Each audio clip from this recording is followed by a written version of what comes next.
शादी या सजा। कहानी घरेलू हिंसा की।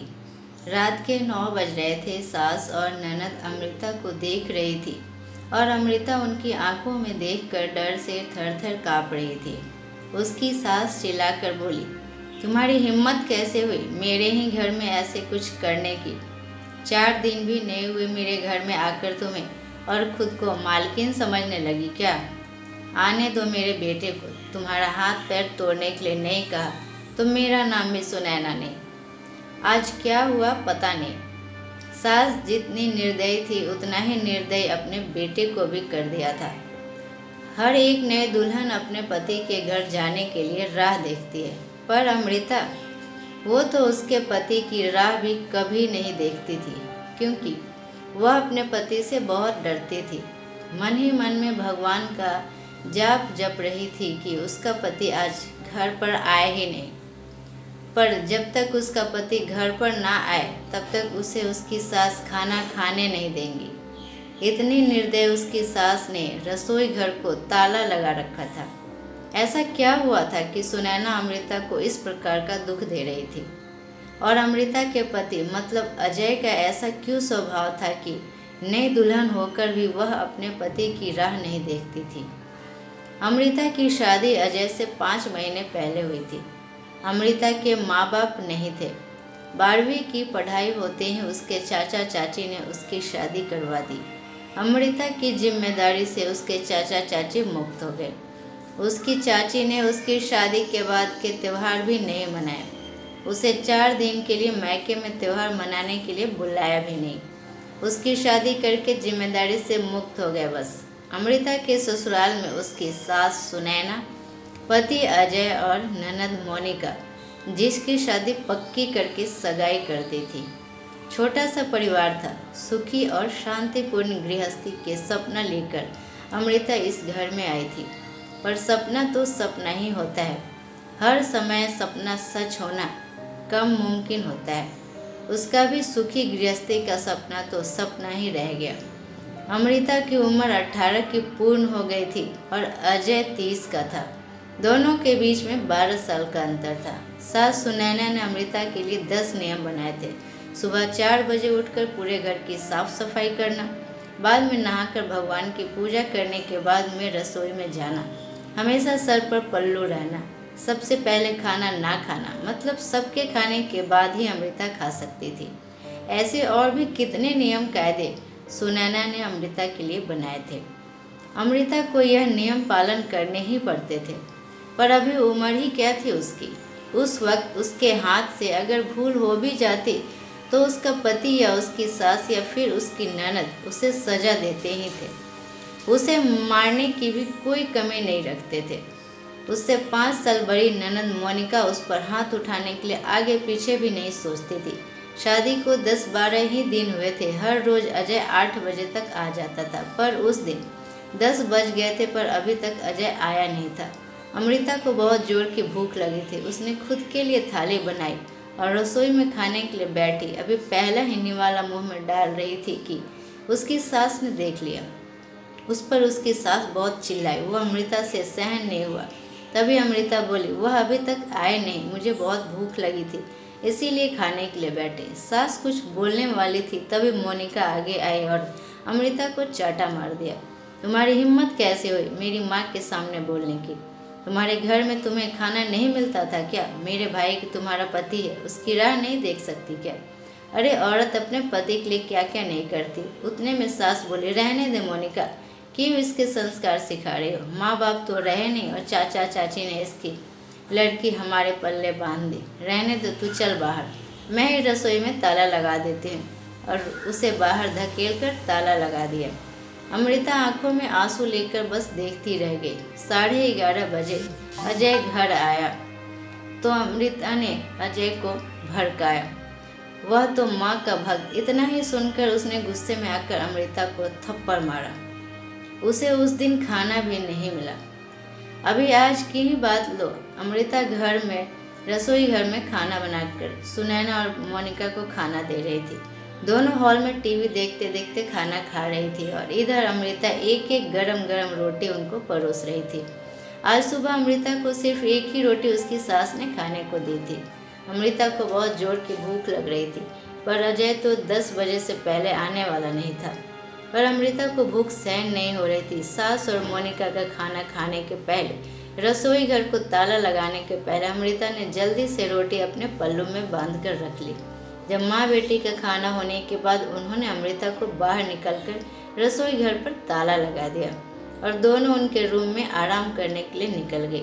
उसने पल्लू में बंधी हुई रोटी निकाली और रोटी वैसे ही बिना सब्जी के खाने लगी।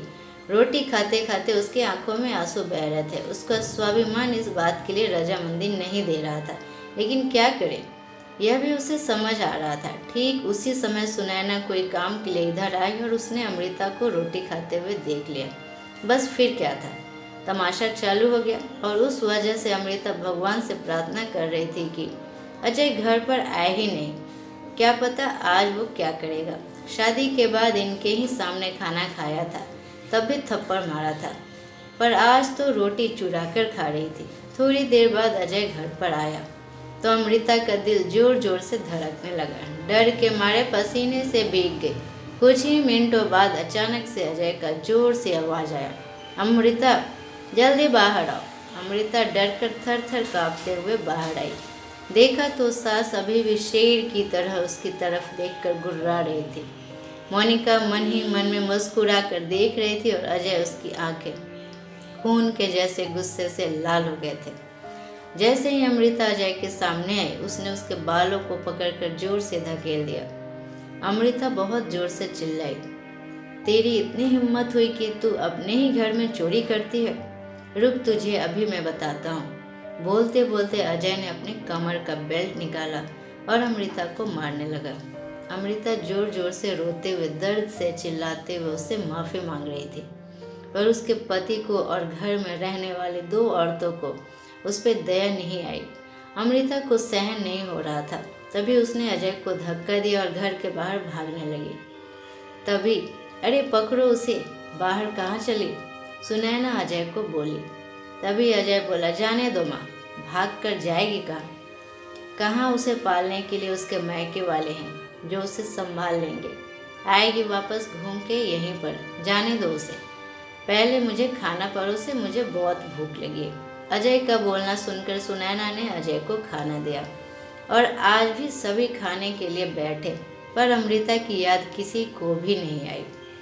बाद में थोड़ी देर बाद अमृता घर में आई। उसे देखकर तीनों राक्षस जैसे हंसते हंसते सबके सामने खड़े हुए। आ गई क्या वापस महारानी? क्या हुआ, मायके वालों ने घर में नहीं लिया? सुनैना ने उसे टोंट मारा।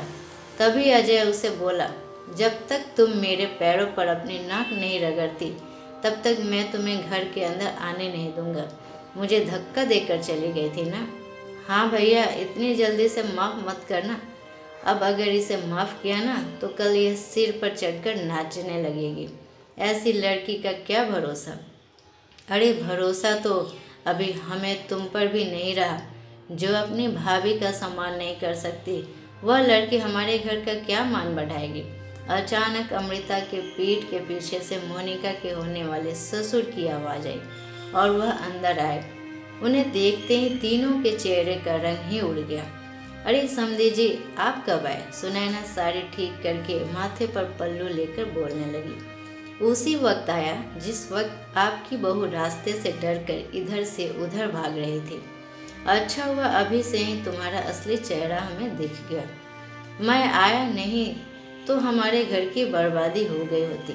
अगर ऐसी बहू हमारे घर आई होती तो।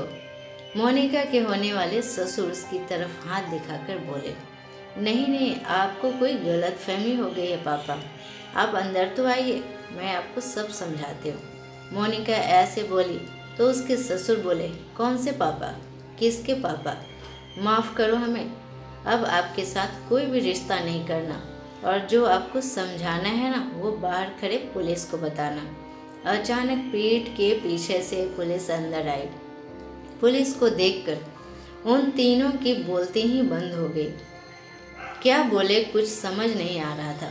तभी सुनैना नरम आवाज़ से अमृता को बोले, अरे बहू, छोटी बात पर कोई पुलिस बुलाता है क्या? छोटी सी गलतफहमी हो गई थी ना। और ऐसी छोटी बड़ी परीक्षा हर एक औरत को शादी के बाद देनी ही पड़ती है। और यह तो तुम्हारा ससुराल है ना, ससुराल वालों का मान रखना तो तुम्हारा कर्तव्य है बेटा। माफ़ कीजिए सासू जी, मुझे ऐसी परीक्षा देने का कोई शौक़ नहीं है। मैंने शादी थप्पड़ खाने के लिए नहीं की थी। और यह कैसा ससुराल जहाँ मुझे रोटी भी चुरा कर खानी पड़ती है। आपने मुझे कमज़ोर समझा था क्या? मेरा मायका नहीं है, पर मैं कमज़ोर नहीं हूँ। अभी यही संस्कार अपने बच्चों को जेल में देना। अंत में पुलिस ने उन तीनों को गिरफ्तार करके पकड़कर जेल में ले गए और अंदर डाल दिया। मोनिका के ससुराल वालों ने शादी तोड़ दी और अमृता को एक स्वयंसेवक संस्था ने आगे जाने का मार्ग दिखाया। अमृता संस्था के साथ में काम करके लोगों के घर में होने वाले घरेलू हिंसा के बारे में जागरूकता फैलाने लगी। उसने अभी सही मायने में ज़िंदगी की नई शुरुआत की थी। Thank you. उम्मीद करती हूँ ये कहानी आपको पसंद है तो आप लाइक शेयर और सब्सक्राइब करें।